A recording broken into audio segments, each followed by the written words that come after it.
শুভ সকাল সকলকে। তোমাদের একটা নতুন জিনিস দেখানোর জন্য আজকে একটা শর্ট ভিডিও আপলোড করছি। তো তোমাদের চলো দেখাই। এই যে পাথরকুচি পাতাটা আমি সেদিন দেখিয়েছিলাম, এটা এই অবস্থাতেই ছিল। দেখো, তোমাদের খুব প্রমিনেন্টভাবে আমি দেখাচ্ছি।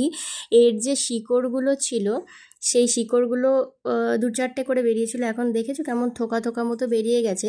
আর এই যে স্টোনটা ছিল আমি রেখেছিলাম, এই স্টোনকে কীরকম ক্যাপচার করেছে। আমি কালকে পাতাটা উঠাতে গিয়ে দেখি পাতাটা হালকা করে আমি টান দিয়ে দেখেছিলাম যে পাতাটা তো উঠছে না।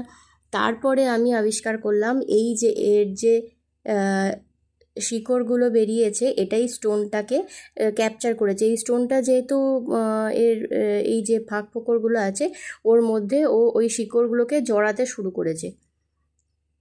তো চলো, এর যখন শিকড় পুরোপুরি তৈরি হয়ে যাবে, তারপরে যখন নতুন পাতা তৈরি করবে, তোমাদের অবশ্যই এটার আপডেট দেখাবো। এটা দেখে আমার খুব আনন্দ হলো, তাই তোমাদের সাথে শেয়ার করলাম ছোট্ট একটা ভিডিও। টাটা।